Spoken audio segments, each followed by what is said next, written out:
Game's over, Will. What is your thoughts on this match from the Sounders? What did we learn? Barry's asking, what did we learn from this game? Okay. So we learned that Botafogo had an off night. We learned that they didn't play as well as maybe we thought they would play against the Seattle Sounders. But I really don't think we learned anything new that we didn't already know about the Sounders. The Sounders still don't have attacking talent that can score goals. They completely fumble the bag when they're inside the final third. They look like they have no idea what they look like they've never scored a goal in their entire life when they get to that final third. The cohesion just completely dies down. And I just think that you see how talentless this team is. And even if they create chances, they cannot finish them. If the Sounders had a good player at the 9 or just somebody who could score in the final third on the attack, who's not Pedro de la Vega, by the way, how different could this game have been? I mean, I will say this. Let's go on a little bit of positives. The Sounders played a lot better than I thought, for sure. Like we all thought this was gonna. Once it was 2-0, we thought, okay. By the way, back-to-back 20s by Barry, dude. You got to give that shot real quick. That's crazy. Sounders are better without Nuhu on the pitch. I mean, we'll get into Nuhu in a second. I think all things considered, Sounders played a lot better than I thought. I have to give them credit to that. I do think to a degree, though, it's because Botafogo just were kind of like, they were playing a little bit of a rotated team. They were trying some things out. It obviously didn't work out. And I think that's what annoys me is why couldn't we have punished a team that was not playing at their best? That's what pisses me off so much. And I think today's game is just what we've talked about so many times. Could it finish? Boneheaded mistakes. Nuhu, I mean, going into this game, got a red card. Cost us the foul that we get the free kick. Defense just up and down. I don't know. It's just frustrating because it's like if you brought in like reinforcements that have been needed for this team, not just for this tournament, but just in general for MLS, like a striker, because you're talking about finishing, a guy that is a lethal 9, a threat in the box, can take their chances. This game could have been so much different. And Seattle could have been in second place in this group, tied on points with PSG. And I think that's what's upsetting. But positive is we played a lot better than I thought. I'll say that much. Is one of the, I think, few players that played really well. I think Fry was decent. I think Reed Baker-Whiting was really good off the bench. A shame that you couldn't have started him over Nuhu.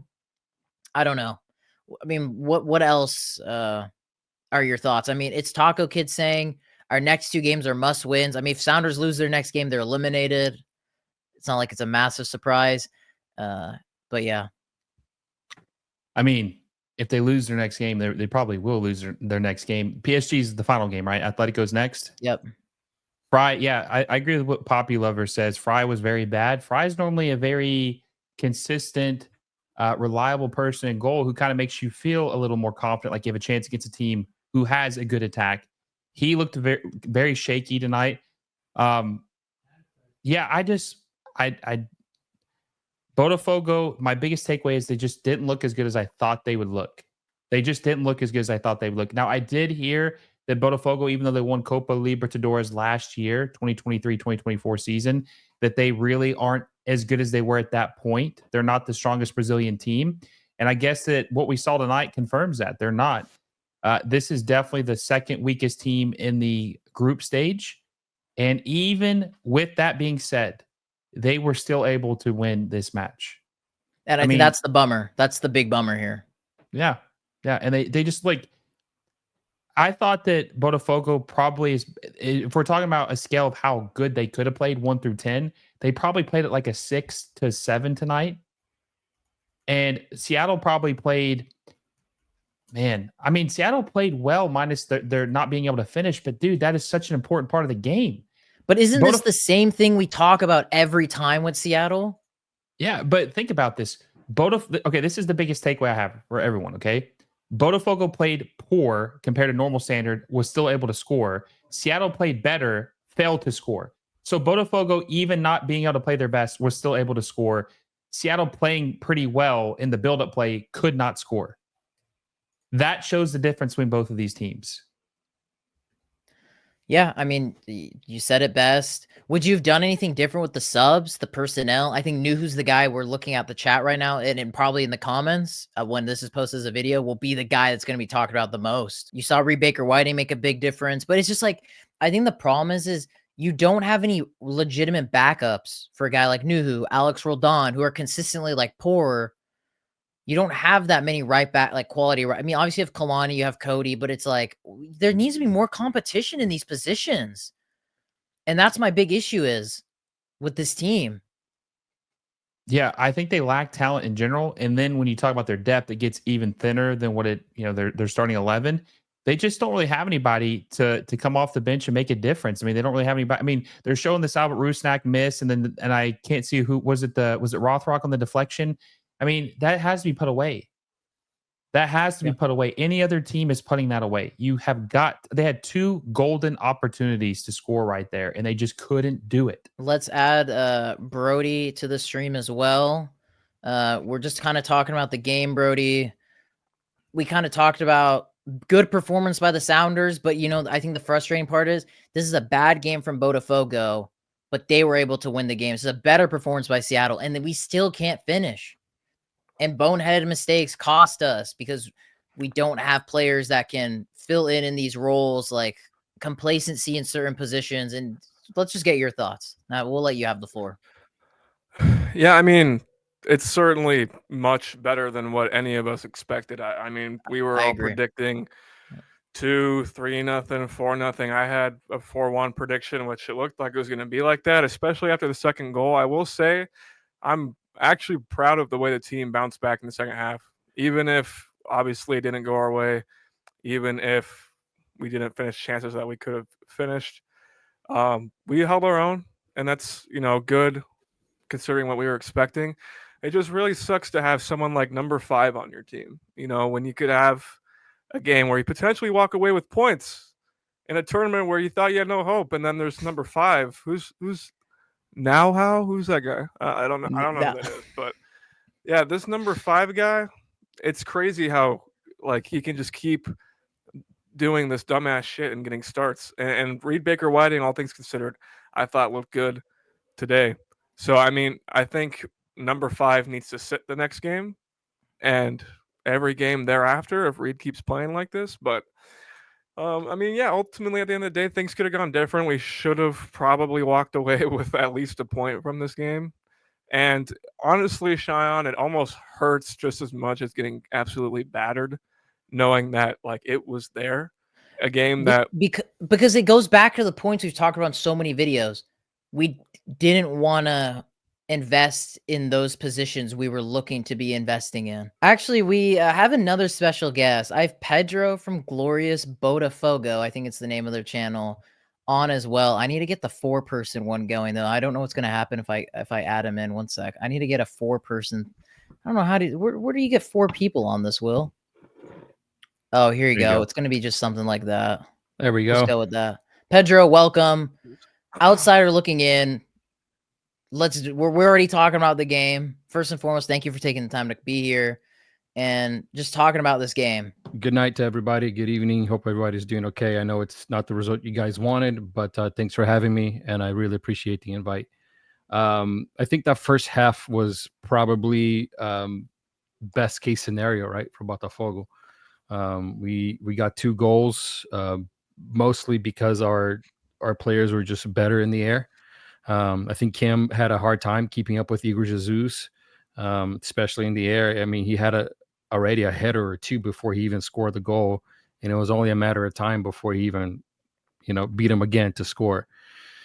And then in the second half, man, that was about one of the worst second half performances I've ever seen from Botafogo this year.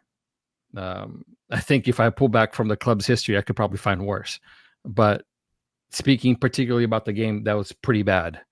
I think that was the question we got asked. How do you feel Bodo played compared to usual? Which sounds like wasn't good. So I'd say the first 15 minutes of that first half, I think it was getting used to the pitch, getting used to Seattle, getting used to the competition. I know feeling out the environment. Feeling the environment out, because in Brazil, the club, like the World Cup of clubs, is a big deal. Yeah. Right. So for some of these players, they were probably nervous. They were probably, again, just feeling the match out. So it took about 15 minutes, it felt like, for them to kind of, show up. After that, it was kind of more or less what I've seen from the club this year when they play well. But we're coming from a transitioning of coaches, of managers. One was playing hyper offense 4-2-4, and this one's playing more like a 4-2-2. So the players are also getting adjusted to it. And then we had 2 brand new players that were on the pitch tonight, so they're also getting used to the whole thing. And then on the second half, I feel like to Seattle's, it's more on them than it was about Botafogo to play better. I think the changes, The emphasis was on Seattle. Yeah. Yeah, I think that the changes worked out for Seattle better.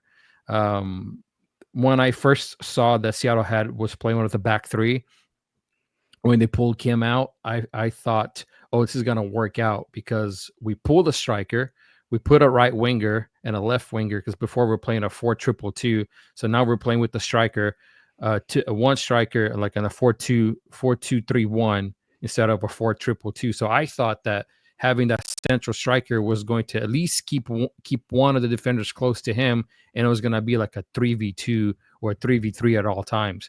That didn't happen because we just weren't playing well. Like our 2 center defensive mids, which usually are on point. I really have nothing bad to say about them, but tonight they just weren't performing. Savarino, that was a former MLS player.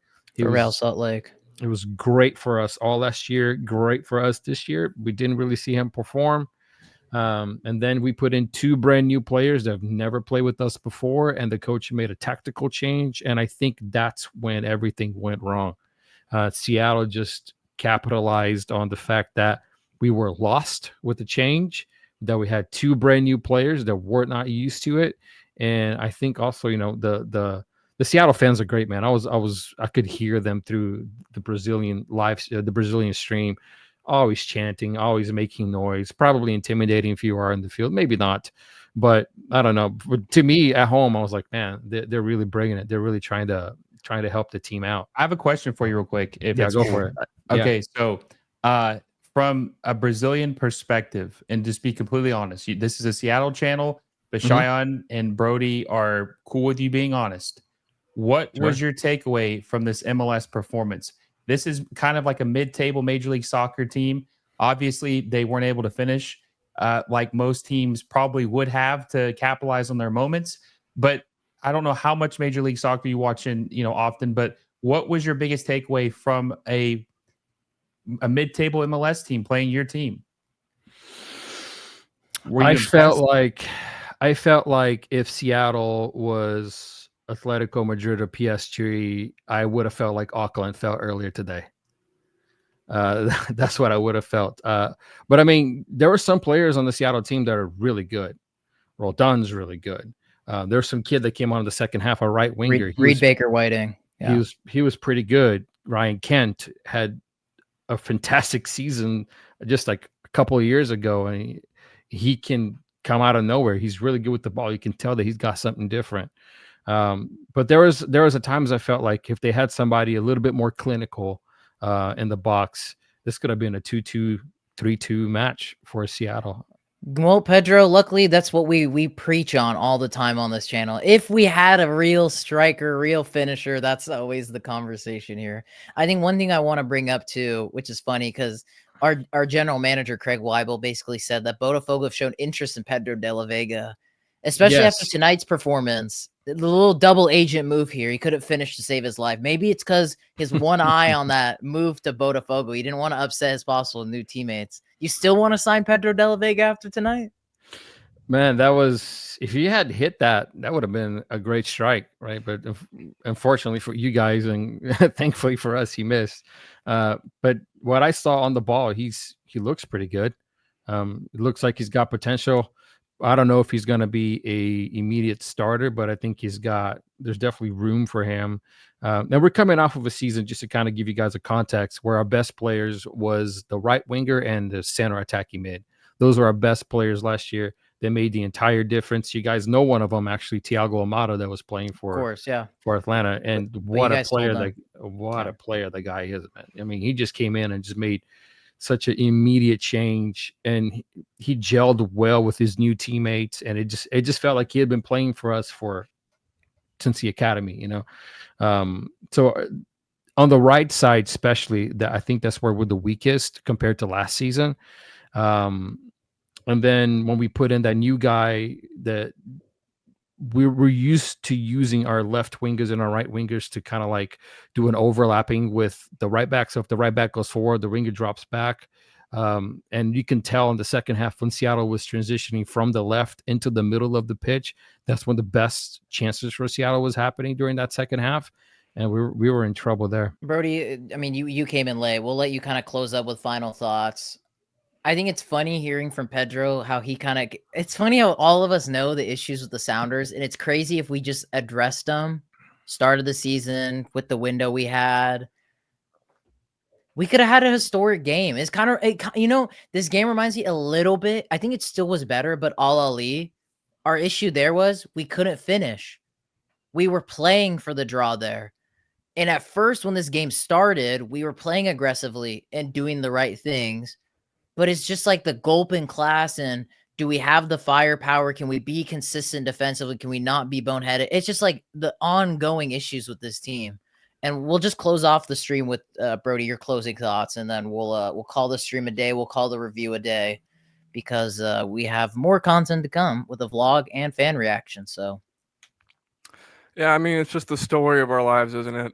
I mean, we sit here, we make these live streams, and make these videos week after week, and the same topic comes up yet again. And today, probably literally on display for the entire world to see. Sounders are missing that clinical number 9, that Raul Ruidiaz-esque player. It's just like we're so close. It's like it feels like games like these are just so close, like almost one, maybe 2 pieces could get us over the edge, but. And then even like, for example, talking about Pedro de la Vega, like story is the same with him too. Like the dude's got talent. The dude has the ability to be a good player, but he just can't put it together. And it's the same thing. I mean, an outsider fan, Botafogo fan looking in, saying the same thing that we're saying, Like it's tough just being the champions of almost. Champions of, we almost got there.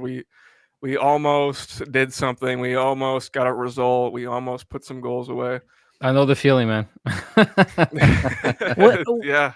I want to get everyone's a roundtable opinion, and especially with Pedro's. With Sounders like having a somewhat positive performance, could they do anything? This next game against Atletico, both Sounders and Atletico are both, as weird as it is, both fighting to not get eliminated. They're both playing that game to whoever loses gets eliminated. So do Seattle carry this into the Atletico game that they were very poor against PSG, or no chance? Yeah, and I think they got woken up big time. And I think if there was a chance for us to get anything against Atleti, would have been if they got points or a win against PSG. I think that would probably be our only chance. But since they got fucking embarrassed in front of the world, they need to embarrass someone else. They need to even. They're going to come into Seattle and settle that score, unfortunately. So I mean, I think the Atletico is going to probably beat them like a drum. I said this. I think Pedro kind of alluded to this. I think the Botafogo we saw tonight was not their best, and we saw Seattle play better in spots outside of the number, up top in the final third. And I just think with Atletico needing that revenge game, especially as bad as they got embarrassed, like they were the first. Auckland obviously got embarrassed by Bayern, but that they weren't expected to win. But losing 4-0, that is embarrassing, and they're going to want to prove themselves and probably take it out on Seattle. So I think that they will probably lose, 3-4-0. I just don't think they're going to score against Atletico Madrid. I just don't see it. If they can't score, the only goal they had tonight, I think it was an own goal. It was an own goal. Maybe it counted. Someone said maybe it wouldn't be an own goal because it would have been on target before it was deflected. I don't know how that works. But either way, I don't think they had a legit goal tonight. We'll see. But I mean, the good thing about Seattle is they're playing with house money. Nobody expected them to win any games or score any goals. So they really have nothing to lose. Well, I think that's how we're going to end it. Boys and girls, let us know your guys' thoughts in the comments down below. If you're watching this as a video or if you're here on the live, just drop your thoughts, everything. We have more content. We have our match vlog all coming out on the channel. We will also be doing live watch-alongs for the games against Atletico, against PSG. So make sure you're subscribed, have those notifications on. But boys and girls, I hope you all have a lovely day.